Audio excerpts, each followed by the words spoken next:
저희 채널에 오신 것을 환영합니다. 저희 채널은 20대, 30대 전현직 기자와 PD들이 모여 만드는 영상으로 사회, 문화, 금주의 이슈 등을 최대한 젊은이로 쉽게 풀어 알려드리는 채널입니다.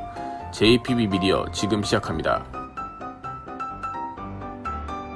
사람들이 기대하고 좋아하는 만화를 다뤄보는 시간, 지금 만나러 갑니다 코너. 그래서 첫 번째로 다뤄볼 만화는 바로 드래곤볼 슈퍼 브롤인데요. 드래곤볼 슈퍼가 뭐냐고 물어보시는 분들이 많은데, 손오공, 구슬이 7개 모으면 소원을 이뤄주는 만화, 여러분이 기억하는 그 만화 드래곤볼이 맞습니다.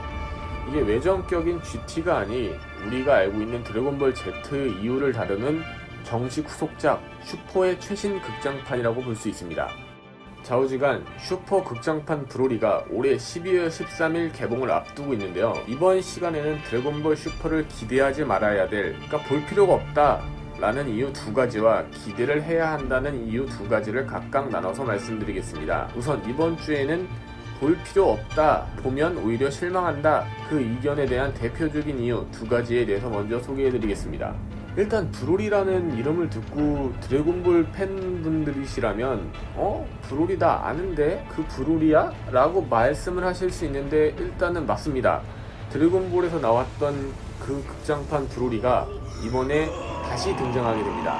브롤이는 사실 드래곤볼 Z 스페셜판 8편과 10편, 11편에 연이어 등장했기 때문에 저처럼 드래곤볼 좋아하시는 분들이라면 누구나 기억을 하시는 캐릭터입니다. 어쨌든 Z 극장판은 외전격이기 때문에 사실상 정사에 포함되지 않는 내용이에요. 그랬던 브로리를 이번에 정사로 가지고 온 겁니다.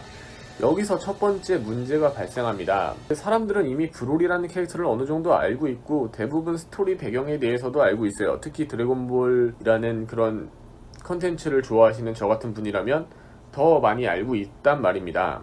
이제 토리야마 아키라 드래곤볼 작가 감독의 말에 따르면은 그전 브루리에서 영감만 얻었을 뿐이지 전혀 다른 캐릭터로 표현될 것이다 라고 말을 했는데, 이게 사실상 예고편을 보면 비슷하죠. 거기다가 이번에 극장판은 새로운 캐릭터가 등장하고 향후에 드래곤볼 슈퍼가 이어질 수 있느냐 없느냐 하는 그런 중요한 기점에서 나오는 극장판이기 때문에 브로리가 너무 신선하지 않다는 의견이 많아요. 두 번째 문제는 바로 파워 밸런스 붕괴 문제인데요. 드래곤볼은 세계적으로도 비교할 대상이 없을 만큼 엄청난 만화예요. 특히 모든 만화에 영향을 미쳤다고 하는 일반 상태에서 변신하는 초사이언의 변신, 이거는 정말 전 세계의 모든 만화에 한 획을 그은 사건이었어요. 문제는, 드래곤볼의 본질적인 문제는 계단식 파워 밸런스 문제죠. 이 문제가 사실상 지금 나오고 있는 원피스라던가 한국의 웹툰인 노블레스라던가 이런 장르에도 영향을 미치고 있는데, 일단 계단식 파워 밸런스 문제가 뭐냐면, A라는 적을 이겼더니 덧셈 B라는 적이 나오고, B라는 적을 이겼더니 그 다음에 또 C라는 적이 나와요. 그래도 이게 드래곤볼 Z까지는 그래도 이게 독자들로 하여금 개연성을 부여하면서 이 파워 밸런스 문제가 보는데 영향을 미치지는 않았어요. 예를 들어서 프리더전을 보면은 분노로 인해 변신한 손오공이 프리더를 갑자기 무너뜨린다. 그리고 셀전 역시 그 손오공의 아들인 오반이 분노로 인해서 슈퍼사이언 2로 변신하면서 셀을 물리친다. 부전엔 같은 경우는 좀 파워 밸런스 붕괴의 문제가 조금 나왔었지만 적당히 최후의 빌런인 마인부를 너프를 시키면서 또 지구인들의 원기옥을 모아서 쓰러뜨린다는 그런 개연성 있는 스토리를 이렇게 잘 만들어 줬었거든요. 근데 일단 슈퍼를 보신 분들은 알겠지만 이 부분이 개판입니다. 다른 유튜버에서도 계속 언급이 되는 내용인데, 그 셀 1단계한테 졌던 인조인간 17호가 드래곤볼 슈퍼의 최후의 빌런인 지렌의 공격을 막는다라는 식의 이런 설정이 나오는데, 이게 사실 말이 안 되는 설정이거든요. 이게 시청자들 입장에서는 개연성이 너무 안 맞아떨어지는 거죠. 이 문제가 아마 이번 신극장판 브로리에도 이어질 가능성이 높은데요. 거기다가 이번에 극장판 감독을 맡은 나가미네 타치야 감독의 말을 보면 브로리를 어찌됐든 엄청나게 강하게 하고 싶다는 생각이 있습니다 라고 인터뷰를 했어요. 그러니까 이 말인 즉슨 블루는 물론 무의식의 극이 이상의 강함이 나올 가능성이 너무 많다는 건데, 사실상 이번 작품의 파워 밸런스가 절정을 찍을 수도 있다는 예상이 들어요. 이런 부분 때문에 기존 드래곤볼 팬분들이 신경을 자극할 요소들이 너무 많이 있습니다. 그렇기 때문에 제가 봤을 때는 정말로 드래곤볼을 좋아하시는 분들이라면 드래곤볼 슈퍼 극장판 브로리를 보기 위해 극장을 가는 걸 조금 더 고민해 보시기를 바란다고 저는 추천을 드리고 싶어요. 왜냐면 내가 생각했던 어린 시절 그 드래곤볼이 아닐 가능성이 너무 높기 때문이죠. 자, 이번 시간에는 드래곤볼 슈퍼 브로리를 보기 위해 극장을 갈 필요가 없다 라는 이유의 두 가지에 대해서 말씀드렸고요. 다음 주에는 아니다, 그래도 드래곤볼의 새로운 극장판이 나온다, 반드시 극장에 가서 봐야 한다 라는 이유 두 가지에 대해서 말씀드리도록 하겠습니다.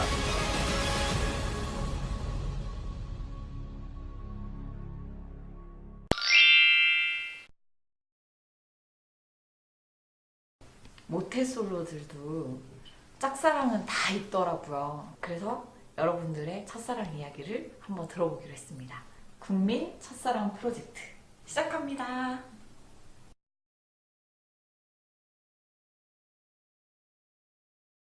안녕하세요. 안녕하세요. 네, 연애 지금 하세요? 아직 연애 못하고 있습니다. 3년? 아, 3년? 네. 그러면 너무 오래 그러셨구나. 아니, 그럼 첫사랑은 언제였어요? 제 첫사랑은 들으시면 놀라실 텐데. 초등학교. 초딩 때를 그걸 사랑이라고 할 수가 있나요? 눈을 일찍 떠서. 몇 학년 때? 초등학교, 제가 생각하기로는 저도 잘 기억이 좀 가물가물한데 3, 4학년 정도 됐던 것 같아요. 10살, 고작이 10살, 10살에서 11살 됐을 때. 그럼 그 친구랑도 동갑이었고, 네. 그럼 그 친구도 1988년생, 81년생. 이름도 기억하시죠? 기억하죠. 뭐예요, 찾아주시나요? 이름이? 찾아주시나요? 이거 보면은 연락 올 수도 있으니까. 아, 저 사실 알고 있어요. 다 추적하고 있어요. 친구여서. 진짜요? 네. 지금도 연락하신다고요? 연락은 안 닿는데 다 그게 지켜보고 있어요? SNS가 대박. 원치 않든 원하든 연결을 시켜주더라고요. 그래서 소름이다, 그건. 언제 마지막으로 했어요? 검색. 검색. 네. 6개월 전.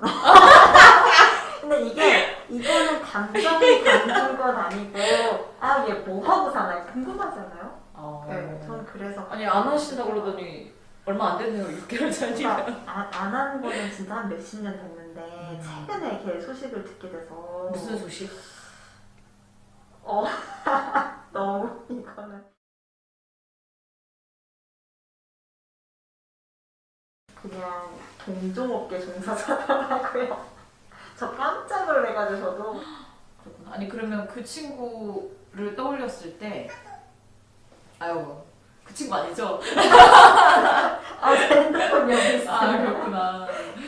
그러면 그 친구를 떠올렸을 때 딱 뭐랄까 사진처럼 떠오르는 어떤 그런 장면이 있어요? 있어요. 제가 이건 저만의 기준이니까 네, 어떻게 당연하죠. 생각하실지는 모르겠지만 싸우고 이러는 게 되게 많잖아요. 어린애들이니까. 근데 걔가 나서서 이제 중재해주는 모습. 그게 조금. 약간 반장 스타일 막 이런. 맞아요. 어른 느낌. 그래서 딱 그걸 보고 저 남자는 내 남자로 만들고 싶다. 근데 그때 네, 걔 그럼. 여자친구 있었어요. 그 상대방한테 그 짝이 있었다는 거에 대해 슬픔보다는 그 사람에 대한 좋은 감정만 있었던 것 같아요. 뭐 이렇게 갖겠다 이런 감정이 아니었어가지고. 진짜 그냥 순수한, 진짜 나는 순수하게 걔가 사랑하는 좋다. 거. 너무 멋있다. 이렇게만 봤던 거여서. 근데 그때 너무 좀 저질러 봤어야 됐나? 그래. 이 생각은 해요. 근데 약간 좀 아름답게 간직하는 거는 뭐든 좀 때가 안 묻어야 되는 건데. 제가 무슨 책을 읽었는데 거기에 어떤 90세 넘은 할머니가 죽기 전에 이제 마지막으로 쓴 책이 있어. 네. 시 같은 걸 썼는데 그 할머니가 자기가 태어나서 그러니까 지금까지 90여 년을 살면서 제일 후회하는 일에 대해서 무슨 시를 썼는데 그 내용이 그때 그 소년에게 가서 춤 한 번 같이 추자고 할 걸. 어떡해.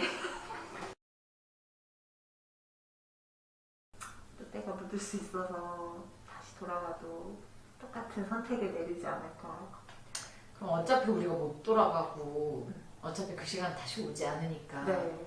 그럼 만약에 그냥 할 수 있었다면 뭐라고 말했을 것 같아요? 넌 좋아하는 게 뭐야? 너무 순수해. 넌 좋아하는 게 뭐야? 아, 그 사람이 좋아하는 게 네. 궁금할 것 같아요. 궁금할 것 같아. 제일 궁금할 것 같아. 되게 순수하다. 왜요? 뭐 생각나시는데요? 경찰 아저씨, 여기에요. 전 타락했나봐요. 너무 첫사랑을 이렇게까지 첫사랑이랑 계속되는 거? 시인이네, 이 사람. 다음 사랑을 계속해도 첫사랑처럼. 오, 대박. 좀 놀라네요. 아무튼 네. 믿고 여러분 있던- 행복하세요. 행복합시다. 예쁜 사랑 하시면서. 아무튼 오늘 첫 저희 그 방송인데 네. 이렇게 마음속에 깊은 얘기 음. 꺼내주셔서 너무 감사하고 저도 계속- 오히려 감사한 것 같아요. 이런 감정을 다시 느끼게 해주셔서 더 앞으로의 나도 눈물 날라 제 그래. 삶에 있어서 햇빛이 되지 않을까. 계속 하는 것 너무 네. 앞으로 꼭 좋은 사람 꼭 하시고 네. 다음에 또 기회가 되면 저희 방송 많이 봐주세요. 번창하세요, 사장님. 알겠습니다. 제가 사장 아닙니다. 알겠습니다. 감사합니다. 네, 감사합니다.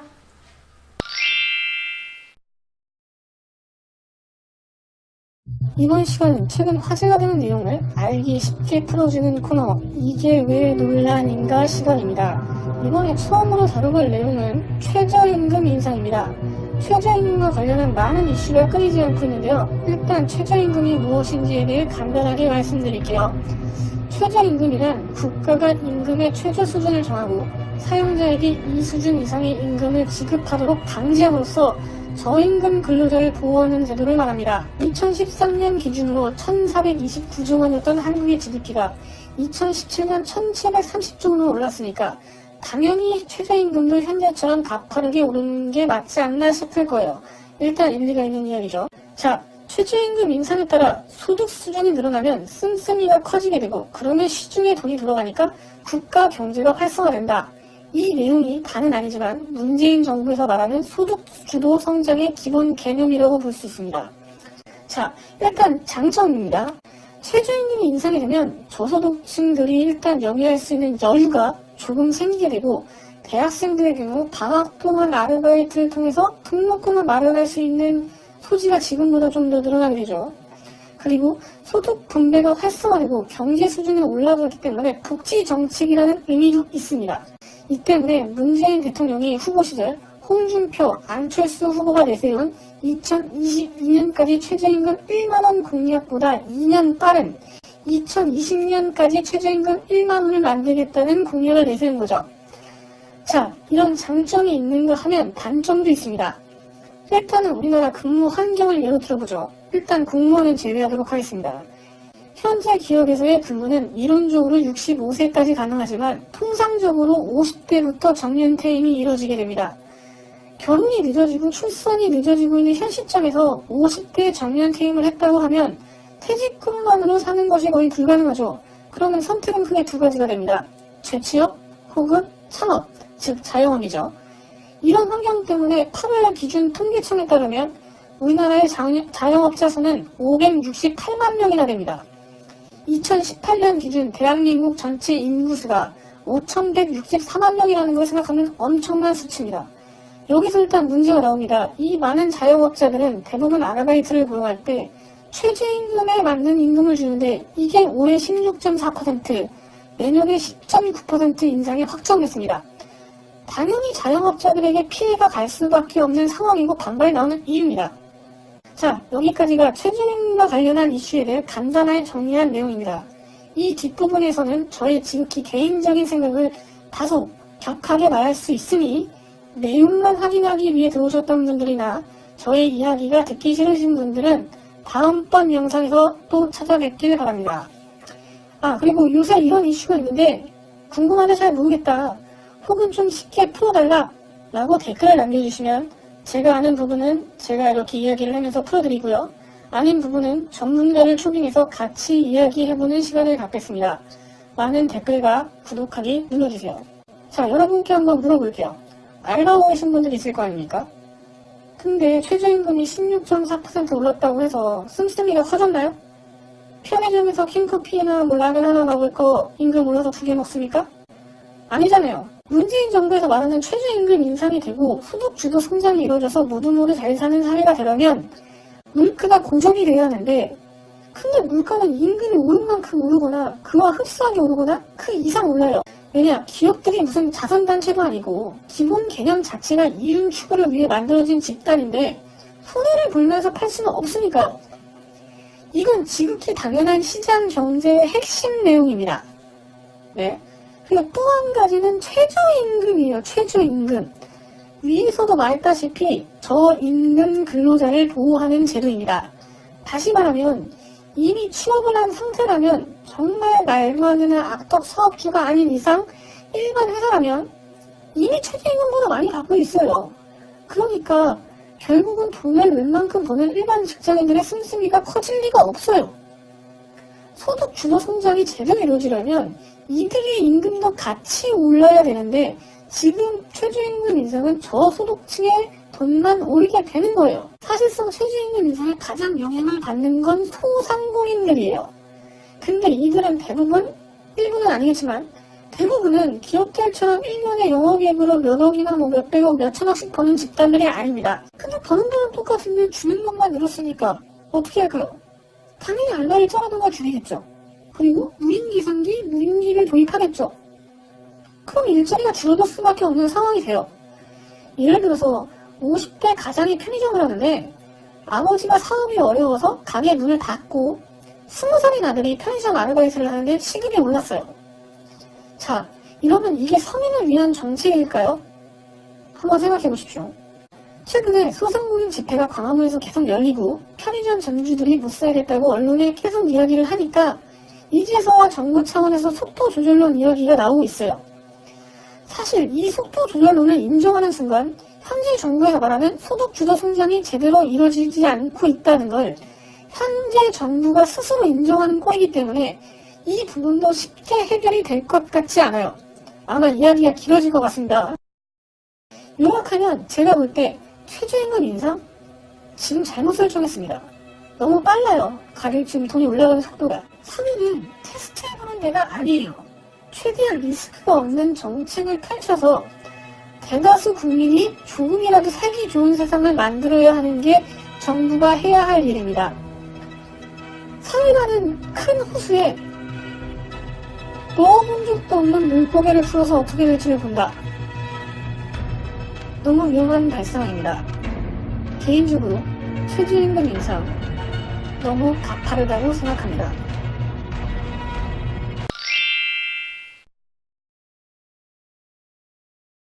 안녕하세요. 저는 먼지집사 뿌리입니다. 반갑습니다. 저는 이제 10월 14일이 되면은 이제 1년차 되는 아주 초보 집사입니다.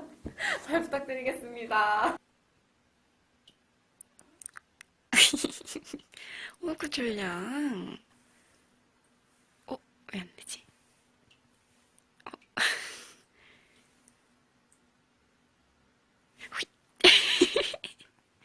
죄송합니다. 안녕하세요. 마루 순이 엄마 한희세입니다. 17년차 집사이고요. 이제 해탈했습니다. 우리 마루 행복하면 야옹해.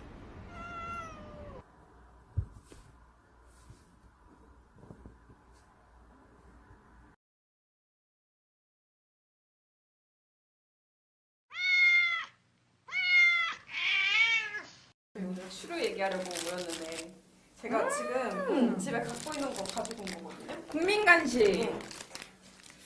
지금 원래 이게 묶음으로 다른 것도 있었는데 다 먹어가지고 지금 근데 없다 보니까 이게 다 참치 맛이에요. 이거는 냄새 없애. 얘는 저기 뭐야 스틱형. 스틱형. 얘는 그냥 일반. 제일 많이 먹는 거. 편의점에도 팔잖아요 이거는. 웬만한 거는 다 편의점에 팔아서.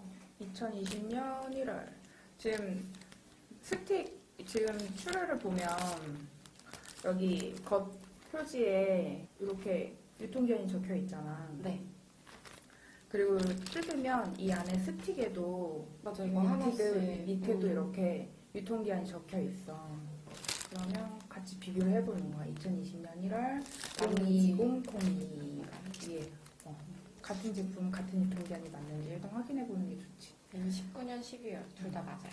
그러니까 이게 논란이 한때 있었긴 했었어. 왜냐면 이 제품을 이렇게 뜯어버리고 이렇게 보관을 했을 때 이 제품이 유통기한이 언제인지를 소비자들이 모르는 거야. 맞아. 그래서 이나바 회사 자체에서도 이 스틱 자체의 유통기한을 따로 표기하기 시작한 거지. 아 원래 없었구나. 저 원래 있는 줄 알았어요. 근데 찍힌 지는 되게 오래됐어.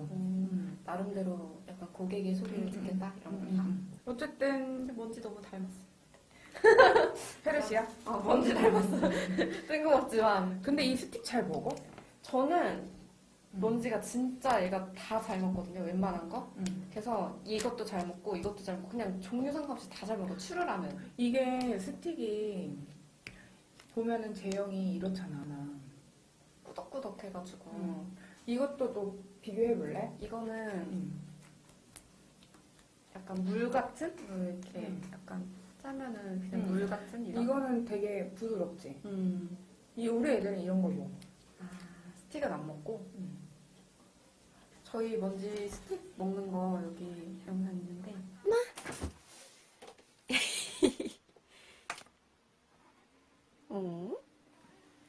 간식 좀.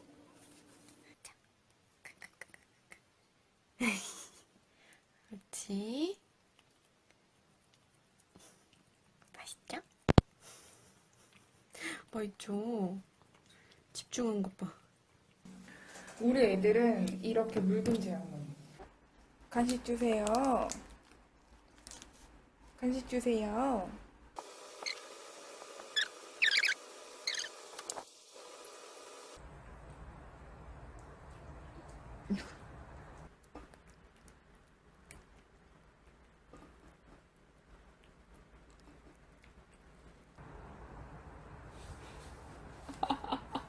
김순이 미치겠다.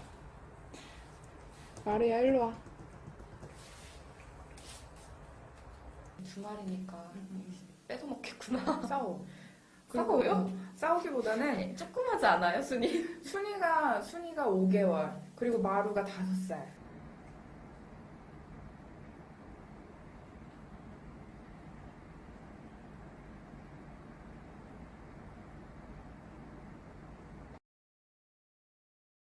마루가 헐. 다 양보해. 헐. 그러니까 어떡해. 그러니까 예쁘다. 순이는 가장 좋아하는 음식이 언니가 먹는 거야. 욕심쟁이네. 이게 근데 신기하다. 집사들 입장에서는 이게 편하다. 맞아요. 이렇게 쑥 짜면 이렇게 쑥 잘 나오잖아요. 나오잖아. 왜냐면 이거는 저 주다가 침대 같은데 몇 번 흘려봤어요. 제 옷에 막 흘리면 먼지가 막 킁킁대다가 와서 못 핥고 그러단 말이에요. 냄새가 나는데 그러니까, 누구인가 누구냐 막 이러면서. 누구인가 집사가 되는데. 맞아. 어쨌든 추루 같은 경우는 그런 건 있어. 처음부터 잘 먹었어? 저는 처음부터 잘 먹었어요. 그래서 처음부터 키운 건 아니지만 데려와서 딱 제일 처음 준 게 이거거든요. 네, 흔하니까. 어떤 분들은 되게 당황하시는 분들이 있을 거야. 이게 국민 간식이고 되게 유명하고 되게 고양이들 잘 먹는다고 하는데 우리 집에는 왜 추루를 안 먹을까요? 이 추루 제품이 문제가 있는 거 아닐까요? 하시는 분들도 있을 거야. 근데 건식 사료를 좋아하고 건식 사료만 먹었던 애들은 딱 추루를 딱 맡았을 때 내가 먹던 게 아닌데 라는 느낌이 들면 처음에는 안 먹는 애들도 있어. 우리 마루가 그랬거든. 마루는 스틱 이거 안 먹어?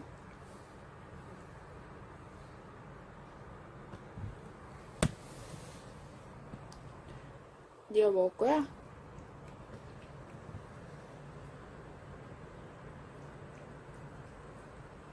하지만 어느 순간 정말 배고파서 한 입을 먹어본 순간 끊을 수 없게 되는 그럼 마약 사료가 되는 마약 간식이 되는 거지. 안 먹은 양은 있어도 뭐 한 번만 먹은 양은 없어요. 그렇지, 정답.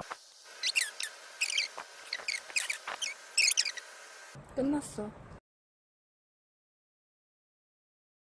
제가 자율급식을 지금 해서 아침에 이제 사료를 부어주고 나가거든요. 그러면은 이제 와서 이거를 주고 나면 좀 애가 남아있어요. 그게 사료 양이. 그래가지고 간식을 좀 많이 주면 안 되겠구나 생각이 들어서 그래서 이거 그냥 이렇게 준 다음에 남으면은 그 텀블러 있잖아요. 거기 그냥 넣어서 냉장고 넣어놔가지고 그때 이렇게 꺼내주거든요.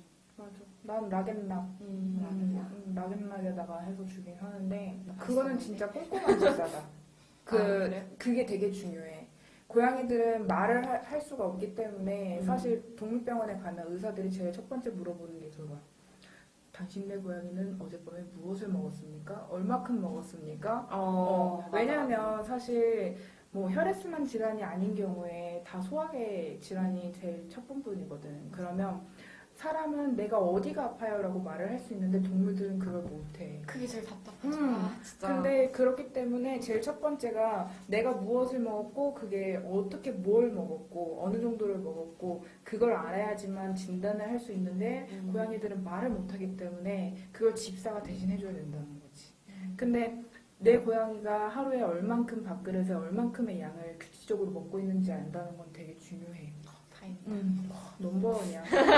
다행이다. 근데 우리 애들은 사실 근데 이걸 하나를 다 먹어도 잘 먹어요? 밥그릇이 다 비어. 언지는 제발 하나 다 주세요 하는데 제가 안 줘요. 제발 주세요 이러는데. 근데 나는 진짜. 이틀에 한 번씩 아니면 3일에 한 번꼴로 주는 것 같아. 추루는. 그 대신 좀 나눠가지고 뭐 놀아주고 난 다음에 이렇게 자주 주거나 주는 거. 좀 이렇게 조금씩 나눠서 주는 것 같아요. 뭐좀 잘하거나 이렇게 했을 때. 그것도 교감 쌓는 방법 중에 하나겠다. 근데 뽀리야, 언니 고민이 있어. 왜요 언니? 뭐가 갑자기 무슨 고민이에요? 언니가 첫째에서 둘째 합사를 올해 초에 했잖아. 다음 주에 아마 두 번째 또 합사를 할 것 같아. 可惜我们